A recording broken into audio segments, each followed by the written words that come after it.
नमस्कार दोस्तों, आपका हमारे चैनल उत्तरांचल क्लासेस में बहुत बहुत स्वागत है।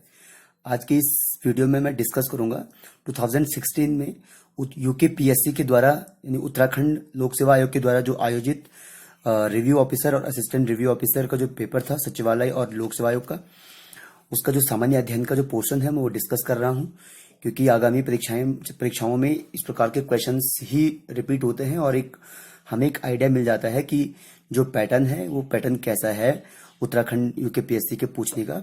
और यही पैटर्न करीब करीब जो है मतलब यही पैटर्न यूपी भी फॉलो करता है अपने एग्जाम्स में, तो इसलिए ये उत्तर प्रदेश पीसीएस के लिए भी बहुत कारगर सिद्ध होने वाला है। तो पहला है, महात्मा गांधी के निम्नलिखित आंदोलनों को प्रारंभ से सही क्रम में व्यवस्थित कीजिए। 4 ऑप्शन है इसमें, तो इसका जो सही आंसर है वो है चंपारण, अहमदाबाद, खेड़ा और असहयोग, यानी कि ये ए वाला आंसर का सही है। चंपारण 1917 में हुआ था, अहमदाबाद 1918 में, खेड़ा भी 1918 में हुआ था, लेकिन अहमदाबाद पहले हुआ था, और जो नॉन कॉपरेशनल असहयोग था वो 1920 में हुआ था। तो इस प्रकार से ये क्रम जो है ये इसका आपका ए सही है। दूसरा है, प्राचीन भारत में संगम क्या था? तो संगम जो था वो है तमिल कवियों का संघ या मंडल, यानी ए आंसर सही है, इसका ए सही होगा। खजुराहो मंदिर किसने बनाए थे? खजुराहो जो टेम्पल्स थे ये चंदेल राजाओं ने बनाए थे, और ये वर्तमान में खजुराहो जो है मध्य प्रदेश में स्थित है, और ये बहुत ही फेमस वो है टेम्पल और आर्किटेक्चर से बहुत जरूरी क्वेश्चन प्री में पूछे जाते हैं, तो इसमें ये जरूरी है। साबरमती आश्रम का वास्तविक नाम क्या था? तो इसका आंसर होगा सत्याग्रह आश्रम। अगला है, 1906 से 1920 के मध्य जो मोहम्मद अली जिन्ना की भूमिका भारत के स्वतंत्रता संग्राम में क्या थी? तो ये क्वेश्चन बहुत बार पूछा जाता है, पूछा भी गया है, 2-3 जगह रिपीट हुआ ये क्वेश्चन। तो यहाँ पे जो आयोग का फाइनल आंसर था वो था राष्ट्रवादी एवं धर्मनिरपेक्ष, यानी कि नेशनलिस्ट एंड सेक्युलरिस्ट की भूमिका में जिन्ना थे अकॉर्डिंग टू द आयोग। तो ये आपका डी आंसर होगा। दलित अधिकारों की सुरक्षा के लिए डॉक्टर बी.आर. अम्बेडकर ने 3 पत्रिकाएं निकाली थी, इनमें से कौन उनमें से एक नहीं है?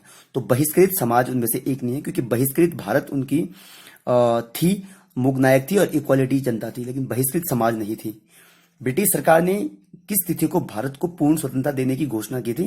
तो यह 30 जून 1948, यानी 30 जून 1948 तक भारत को फ्रीडम करने के लिए कहा गया था। वह सुल्तान जिसने प्रथम बार हिंदू धर्म ग्रंथों का फारसी भाषा में अनुवाद कराने का कार्य प्रारंभ किया था? तो इसका जो आंसर है वो फिरोज शाह तुगलक।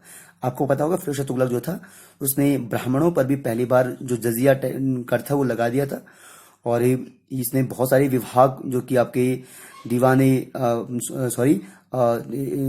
ए इस्तिहाफ और आपके बहुत सारे यानी कि दान विभाग, आपके खैरात विभाग, तमाम विभाग खोले थे इसने फिरोज शाह तुगलक द्वारा। अकबर के शासनकाल में सबसे बड़ी स्वर्ण मुद्रा कौन सी थी? तो ये थी शहनशाह सबसे बड़ी स्वर्ण मुद्रा थी। फिर भारतीयों के लिए सिल्क मार्ग किसने आरंभ किया था? जो सिल्क रूट जो स्थापित किया था भारतीयों के लिए वो कनिष्क के काल में हुआ था।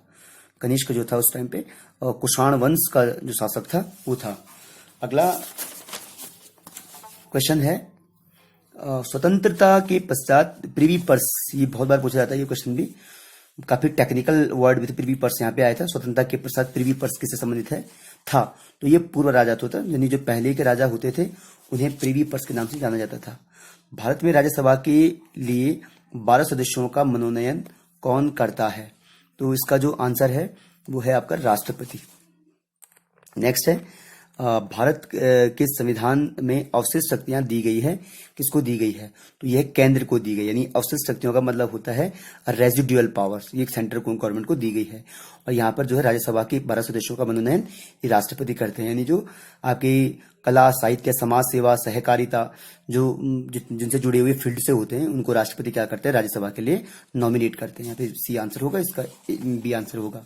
किस संविधान संशोधन के द्वारा शिक्षा का विषय राज्य सूची से समवर्ती सूची को स्थानांतरित किया गया था? तो 42 यानी 42वें संविधान संशोधन द्वारा किया गया था, यानी कि जो एजुकेशन का जो सब्जेक्ट था, जो विषय था, वो इसको स्टेट लिस्ट से हटाकर कॉन्करेंट लिस्ट में रखा गया था। कॉन्करेंट लिस्ट मतलब होता है जो जिसमें संघ और राज्य दोनों क्या करते हैं, कानून बनाते हैं, लॉ बनाते हैं। निम्नलिखित राज्यों में से कौन इसमें से कहाँ विधान परिषद नहीं है? तो उत्तराखंड में नहीं है, यानी यूनियन काउंसिल नहीं है, सॉरी लेजिस्लेटिव काउंसिल नहीं है, क्योंकि एक लेजिस्लेटिव असेंबली होता है और लेजिस्लेटिव काउंसिल होता है।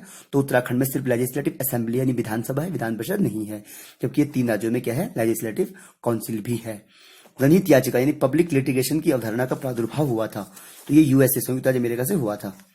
भारत का संविधान भारत को घोषित करता है, राज्यों का एक समूह यानी यूनियन ऑफ स्टेट्स घोषित करता है। भारत के राष्ट्रपति के चुनाव संबंधी विषय का निपटारा कौन करता है? तो सर्वोच्च न्यायालय करता है। जो भी राष्ट्रपति और उपराष्ट्रपति के जो चुनाव संबंधी जो डिस्प्यूट होते हैं उनका जो निराकरण आता है, जो उनका निपटारा होता है, वो सुप्रीम कोर्ट करता है, सर्वोच्च न्यायालय करता है। आर्थिक निर्मम इकोनॉमिक ड्रेन सिद्धांत का प्रतिपादन किसने किया था? तो दादा भाई नौरोजी ने किया था। इनकी जो थ्योरी थी वो ड्रेन ऑफ वेल्थ थ्योरी थी। पहला लोकपाल बिल भारत की संसद में प्रस्तुत किया गया था। जो लोकपाल बिल था वो 1968 में भारत की संसद में पहली बार प्रस्तुत किया गया था, प्रेजेंट किया गया था। एम के गांधी द्वारा लिखी गई पहली पुस्तक थी, एम के गांधी द्वारा लिखी गई पहली पुस्तक थी वो थी हिंद स्वराज। वेरी इंपॉर्टेंट जो टॉपिक है ये भी, हिंद स्वराज उनकी पहली पुस्तक थी। नेक्स्ट है बजट का मुख्य उद्देश्य क्या होता है? बजट जो होता है, जो कि फाइनेंशियल ईयर में हर गवर्नमेंट क्या करती है, इसको प्रस्तुत करती है अपनी अपनी लेजिस्लेटिव असेंबली में, या हमारी सेंट्रल गवर्नमेंट भी क्या करती है, पार्लियामेंट में पूरी कंट्री के लिए बजट प्रस्तुत करती है। तो इसका मुख्य जो उद्देश्य होता है वो होता है ऑल ऑफ दिस, यानी ऑल अबव जो होता है, जवाबदेही सुनिश्चित करना, प्रबंधन के साधन के रूप में कार्य करना, आर्थिक विश्लेषण हेतु सुविधा देना। तो ये चारों आएगा इसमें। संसदीय सरकार जिस सिद्धांत पर कार्य करती है वो है, तो जो पार्लियामेंट्री गवर्नमेंट जिस ऑब्जेक्टिव पे कार्य करती है वो है विधायिका एवं कार्यपालिका में घनिष्ठ संबंध, यानी कि एक very faithful relation between legislative and executive. तो ये इसका मुख्य कार्य है, सी आंसर होगा इसका। भारत में संसद में शून्य काल शुरू होता है, यानी जीरो हार जो होता है तो दोपहर 12 बजे, लेकिन अभी इसको 1 से 2 के बीच अभी हो गया है प्रेजेंट में, जिसका जो आंसर होगा वो 1 से 2 o'clock होगा आपके दोपहर में। भारतीय संविधान का कौन सा भाग नागरिकता से यानी कि सिटीजनशिप से संबंधित है? तो भाग 2 आपका क्या है? नागरिकता से संबंधित है। आपको पता होगा कि हमारे संविधान में 22 भाग है और हर भाग में किसी न किसी चीज का क्या किया गया है, उपबंध किया हुआ है। तो भाग 2 क्या है? नागरिकता से संबंधित है। अब जो इसमें क्वेश्चन है, इसमें ये मैथ्स और रीजनिंग के क्वेश्चन है, तो थोड़ा हम इनको स्किप करेंगे क्योंकि हम जनरल स्ट्रेटेजी डिस्कस करेंगे। अब इसमें फिर अगला जो टॉपिक आएगा वो आएगा 1947 में मरणोपरांत परमवीर चक्र से सम्मानित किए जाने वाले मेजर सोमनाथ शर्मा संबंधित थे। तो ये कुमाऊं रेजिमेंट से थे। ये थोड़ा उत्तराखंड के जीके से क्वेश्चन है। तो ये मेजर सोमनाथ शर्मा थे जो आपकी कुमाऊं रेजिमेंट से थे। इनको परमवीर चक्र मरणोपरांत यानी कि पोस्ट ह्यूमसली इनको मिला था। प्राचीन शैल चित्रों वाली लाखों गुफा जो है ये स्थित है, ये अल्मोड़ा में है। अल्मोड़ा उत्तराखंड का एक जिला है, उसमें लाखों गुफा स्थित है। कत्यूरियों की जो दरबारी भाषा थी, जो कोर्ट लैंग्वेज थी, वो संस्कृत थी। इसका सी होगा। दारमा एवं ब्यास घाटियों को जोड़ने वाला जो दर्रा है, पास है, वह सिंधला दर्रा। ध्यान रखने की बात यह है कि जो ये पासेस होते हैं इनसे बहुत सारे क्वेश्चन बनते हैं, चाहे ज्योग्राफी में हो या चाहे उत्तराखंड की ज्योग्राफी से हो। तो ये सिंधला दर्रा है जो कि दारमा और ब्यास घाटियों को जोड़ता है। प्रजामंडल की स्थापना का उद्देश्य क्या था? जनता को टिहरी राजा के कुशासन से मुक्त करना। श्रीदेव सुमन की महत्वपूर्ण भूमिका है इस प्रजामंडल को स्थापित करने में, और उसका मुख्य कारण था जो जनता थी उसको टिहरी राजा से मुक्त करके भारत सरकार के अधीन लाना। खतलिंग हिमनद उद्गम स्थान है, ये भिलंगना नदी का स्थान है। खतलिंग हिमनद, ये भिलंगना नदी जो है वो टिहरी में बहती है। निम्नलिखित में से कौन सा पर्वतपदीय नहीं है, नगर नहीं है? ये रुद्रपुर नहीं है, क्योंकि पर्वतपदी मतलब होता है जो बिल्कुल जो पर्वत से जिसका कोई रिलेशन नहीं है। क्योंकि कोटद्वार, टनकपुर, हरिद्वार ये ऐसे डिस्ट्रिक्ट है जहाँ पे हालांकि प्लेन्स में आते हैं, लेकिन यहाँ पे पर्वत जो है, माउंटेन जो है, उनका सिरा, एक जो सिरा होता है, एक पार्ट होता है, खत्म होता है और प्लेन्स लग जाता है। लेकिन रुद्रपुर बिल्कुल प्लेन्स है। सुप्रसिद्ध कैलाश मानसरोवर यात्रा गुजरती है लिपुलेख दर्रे से। ये उत्तराखंड में आपके स्थित है। और अभी जो नेपाल जो अपना जो दावा कर रहा है, ये लिपुलेख दर्रे पे भी कर रहा है। लामचा, दारमा, लिपुलेख और काला पानी, इन्हीं पे अपने मैप में इन्होंने उसको शो किया नेपाल ने। लेकिन में से कौन एक उत्तराखंड में रेल यातायात का अंतिम बिंदु नहीं है? तो लक्सर नहीं है। लक्सर बिल्कुल क्या है, रेल से जुड़ा हुआ है, क्योंकि कोटद्वार, देहरादून और काठगोदाम ये अंतिम स्टेशन है। नंधौर दून किस जनपद में स्थित है? तो ये नैनीताल में है। नंधौर दून जो है वो नैनीताल में है।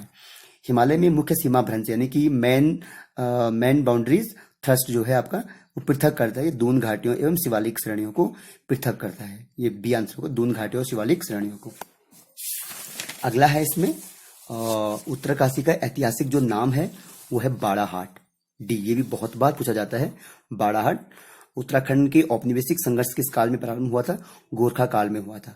प्राचीन समय में निम्न से कुब्जा मृग के रूप में जाना जाता था, तो ऋषिकेश को जाना जाता था कुब्जा मृग के रूप में। ये इनके मतलब ओल्ड नेम है इनके, आज इनको अलग अलग नाम से, जैसे बाड़ाहाट है, ऋषिकेश को आपका कुब्जा मृग है। तो पांडुकेश्वर के ताम्रपत्र किस भाषा में लिखे गए हैं? तो पांडुकेश्वर के जो ताम्रपत्र है वो संस्कृत लैंग्वेज में लिखे गए हैं। निम्नलिखित में से किस नृत्य में गीत नहीं गाया जाता है? तो छोलिया है, इसमें सिर्फ डांस ही होता है, गीत नहीं होता है। छोपती, छोड़ा और छपेली में क्या होता है? नृत्य भी होता है और गीत भी गाया जाता है। द्वाराहाट में 9वीं शताब्दी के ध्वज मंदिर को एक अन्य नाम से जाना जाता है, यह गुजर देव मंदिर के नाम से। ये इसी इसका महत्वपूर्ण है। निम्नलिखित में से कौन सी जनजाति भूमसेन देवता की पूजा करती है? बोक्सा करती है, कि थारू, जाट और भोटिया नहीं करते। ये उत्तराखंड की ट्राइब्स से, जनजातियों से प्रश्न बनते हैं, तो यहाँ पे ये क्वेश्चन वहीं से पूछा गया है। उत्तराखंड में पीतल नगरी की स्थापना की जा रही है, कहाँ की जा रही है? अल्मोड़ा में की जा रही है। अल्मोड़ा को ही उत्तराखंड की पीतल नगरी भी कहते हैं। उत्तराखंड में 38 राष्ट्रीय खेल, ये आपकी 2018 में हुए थे, ये उस टाइम के करंट अफेयर से संबंधित क्वेश्चन है, और ये सारे मैं इनको डिस्कस नहीं कर रहा हूँ। यहाँ पे एक और क्वेश्चन ये भी दे रखा है कि स्वच्छ शहरों की सूची में 61वां स्थान मिला था, तो जब ये पेपर हुआ था तो उस समय देहरादून को मिला था, उस हिसाब के करंट अफेयर से पूछा गया है। उत्तराखंड में राष्ट्रीय शासन लागू हुआ था 27 मार्च 2016 को हुआ था। हालांकि थोड़ा इसकी रेलिवेंसी अभी भी है आने वाले एग्जाम में। जो पहली बार राष्ट्रीय शासन लगा था उत्तराखंड में 27 मार्च 2016 को ही लगा था।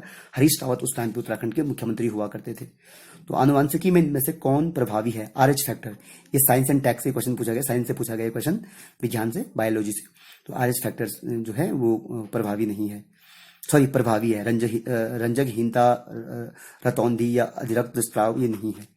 जैव प्रौद्योगिकी द्वारा कैंसर की इलाज के लिए तैयार की गई औषधि है, इंटरफिरॉन है, ये आंसर होगा इसका। मनुष्य के फेफड़ों में कितने भाग होते हैं? यानी कितने भाग होते हैं? ये 5 भाग होते हैं। हालांकि इसको इसी को आयोग ने अपना आंसर माना था, कई लोगों ने 4 भी इसमें आंसर माना था, टिक किया था, लेकिन 5 को ही आंसर माना गया था। जो ये आंसर मैं डिस्कस कर रहा हूँ, ये आयोग के ही बेसिस पे कर रहा हूँ, जो आयोग की जो आंसर थे उनके आधार पर कर रहा हूँ मैं। पक्षी जो अपना ऊपरी जबड़ा हिला सकता है, तो तोता इसका आंसर था। नेक्स्ट है अगला आंसर है इसमें क्वेश्चंस में, निम्नलिखित में से शरीर में से थोड़ा निम्नलिखित में से शरीर में प्रतिरोधक क्षमता विकसित करता है, एंटीबॉडी करता है, बी आंसर होगा। इनमें से किसके द्वारा स्वाइन फ्लू होता है? तो विषाणु यानी वायरस के द्वारा होता है। प्रोटीन का मुख्य तत्व है नाइट्रोजन, बी आंसर है। ऊष्मागतिकी का प्रथम नियम संरक्षण के किस सिद्धांत से संबंधित है? ये ऊर्जा से है, सी। पर्यावरणीय समस्याओं के कारण किस कीटनाशक का प्रयोग कम किया जाने लगा है? तो DDT, ये उसका बी आंसर होगा। इनमें से किसके द्वारा पेट्रोल जनित आग को बुझाया जा सकता है? तो CO2, कार्बन डाइऑक्साइड, क्योंकि भारी गैस होती है, हैवी होती है, तो जब आग लगती है तो ये इसको क्या करती है? बुझा देती है। फल पकाने का हार्मोन है इथाइलिन। सूरजमुखी पौधे में के बीजों में होता है, क्या होता है? तेल होता है, ऑयल होता है। अगला पार्सेक मात्रक है, पार्सेक जो है ये दूरी का है, डिस्टेंस का मात्रक है। चार्ल्स बेबेज द्वारा डिजाइन किया गया प्रथम यांत्रिक कंप्यूटर कहलाता था, तो ये एनालिटिकल इंजन कहलाता था। ये कंप्यूटर का क्वेश्चन है, एनालिटिकल इंजन इसका आंसर है। इनमें से कौन सा नॉन वोलेटाइल स्मृति का उदाहरण है? तो RAM, random access memory. Digital signal को एनालॉग सिग्नल में परिवर्तित करने की युक्ति है, तो यह है मॉडेम, ए। इनमें से कौन सा अति शक्तिशाली प्रकार का कंप्यूटर है? तो सुपर कंप्यूटर इसे कहते हैं। डेटाबेस को मैनेज करने के लिए इसमें किसका प्रयोग किया जाता है? तो DBMS का प्रयोग किया जाता है। नेक्स्ट पेंटियम सब संबंधित है, तो ये माइक्रो प्रोसेसर से संबंधित है पेंटियम। किस तरह का प्रक्रम छोटी फाइल बनाता है जिसका इंटरनेट पर संसाधन तीव्र होता है? तो कंप्रेशन होता है इसका आंसर, कंप्रेशन। ALU का तात्पर्य है यानी arithmetic and logical unit, D हो गया। इनमें से कौन इनपुट डिवाइस नहीं है? तो VDU इनपुट डिवाइस नहीं है, बाकी सारी अब माउस, लाइट, पेन और कीबोर्ड क्या है? इनपुट डिवाइसेस है। कंप्यूटर की किस पीढ़ी में ट्रांजिस्टरों का प्रयोग हुआ था? तो ये सेकंड जनरेशन में, दूसरी पीढ़ी में हुआ था। तो फ्रेंड्स आज मैं इसमें सिर्फ 100 तक ही डिस्कस कर रहा हूँ, और जो बाकी के 50 क्वेश्चन, 150 का पेपर था ये, तो बाकी के जो 50 क्वेश्चन है ये मैं दूसरे वीडियो में लेकर आऊँगा। अगर आपको मेरा ये वीडियो पसंद आया तो मेरे चैनल को लाइक, शेयर और सब्सक्राइब करना ना भूलें। Thank you.